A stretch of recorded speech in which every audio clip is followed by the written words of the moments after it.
Hello there, I'm the student and today I'm going to show you a very broken tactic in EU4 that gives you infinite money, infinite manpower, infinite reform progress and almost infinite admin points.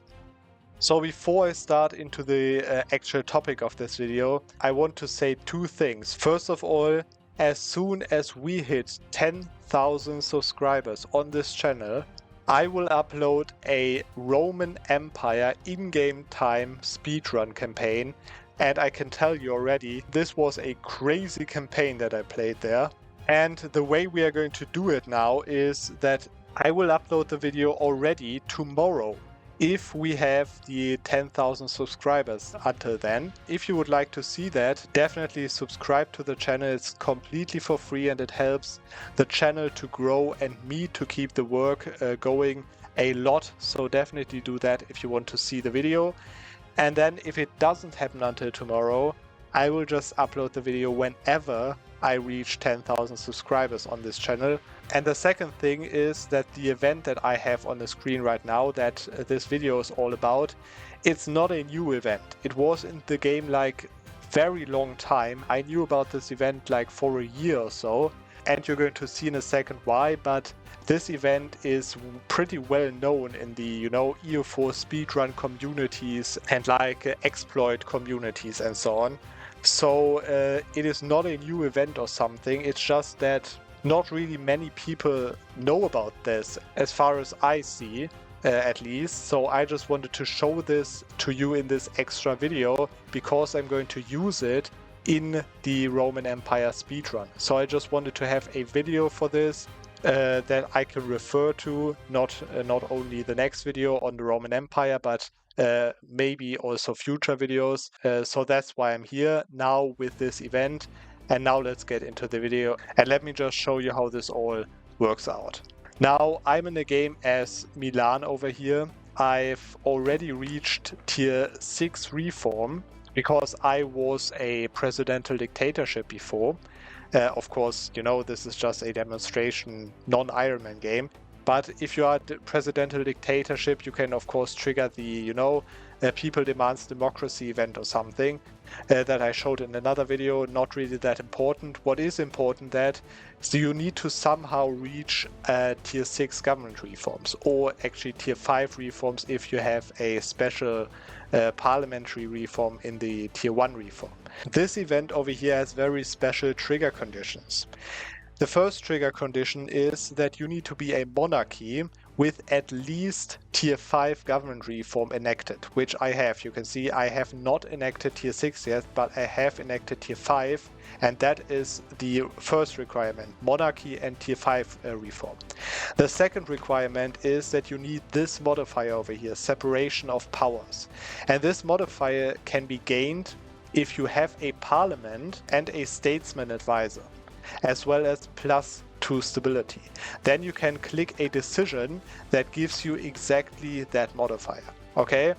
I'm pretty sure most of you have already seen that modifier at some point.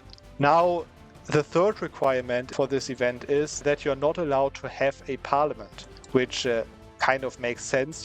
This event is all about restoring a parliamentary structure, so you're not allowed to have a parliament to trigger this event.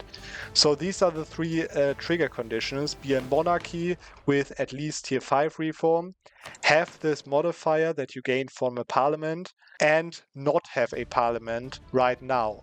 Okay, which means that you probably need to switch out of a parliamentary reform or something, right? Now, if you trigger this event now, there are two options. The first option loses you this modifier. You also lose 2 stability and gain noble rabbits. The second option gives you the tier 6 parliamentary reform.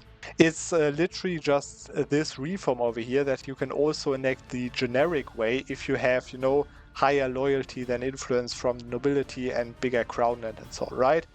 It's exactly that one that this option over here enacts as well.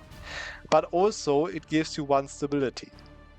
And now with this information you can actually do a lot of interesting stuff, but mainly 2 things. First one is the reform farm.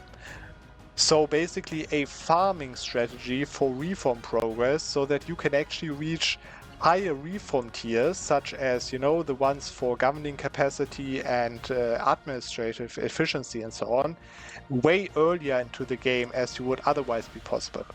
And the way that this works is you need a lot of admin points saved up, because you actually want to, while holding this event on the screen, switch to a theocracy. I wouldn't recommend becoming a republic, because low republican tradition hurts the stability cost. So actually I would recommend to go for a theocracy for that. You can see it like this. You just lost 3 stability, which of course you need to step up to +2 stability again, so that you can then switch to a monarchy again through the theocracy tier 6 reform. Okay, which loses you 3 stability again. And now you can see, if I enact the autocracy, you can see that this is 900, almost 1,000 reform progress, okay? Now if I take 1 reform over here, let me just take that, even though, you know, just for demonstration purposes. So if I take this reform, you can see it would cost me 100 reform progress, okay? You can see it just went down. Same would go for this one. This one would cost me 140 now. The interesting part is that this event is of course still on your screen. So you could just, of course, in a normal campaign, you wouldn't even get the tier 2 reform, right? But you can just click that option now before you take any other reforms, which actually enacts the tier 6 parliamentarism reform. And now for those of you who don't know, you can always take government reforms for free until the current stage of your government reforms, which in this case, the current stage that I'm in is tier 6. That is the highest enacted tier of government reforms, and therefore I can enact all of the other government reforms leading up to that one for free. So you can see, instead of 140, this government reform literally costs me 0 points. Nothing. It costs me literally nothing to take these reforms.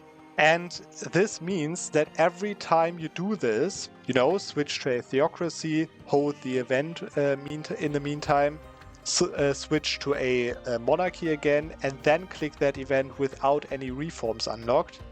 Every time you do that loop, you gain 900 reform progress, which is exactly the amount that you need to enact tier 6 reform. You just get 900 reform progress for, of course, the stability cost that you need to pay for that, which, if you stack the modifiers down a little bit more, it will be around 300 to 400 admin points, right? So basically you're trading 300 to 400 admin power for 900 reform progress, which is a very, very efficient way of gaining reform progress. But actually there is another way that you can benefit from this event, which does not include reform progress, because at some point you will be maxed out of reform progress. You don't need that anymore, right? You need some other stuff like money, manpower, and so on. Now what you can actually see is that you don't need to switch out of, you know, monarchy. You can just click this while being a monarchy and it would immediately enact this reform over here. This reform disables the nobility estate, which means the first thing that you can do is actually give out the monopolies to the nobility estate, which each monopoly, I have only one because I'm so small right now, each monopoly gives you money from that production of that trade good, as well as 1 mercantilism, okay? You can do that, and you can see I've just got the monopoly. I won't get any income from that right now, but as soon as I click the second event option, you can see that I have now tier 6 government reform parliamentarism, which disables the nobility estate, as you can see, and therefore also disables the monopoly. That's the first thing that you can do. Now you also, of course, have the parliament, which means that now you can add one province or every province to the parliamentary seats and now start a debate. And you can see that there are several things that you can do, including, for example, getting monarch power, simply straight up diplo or admin power.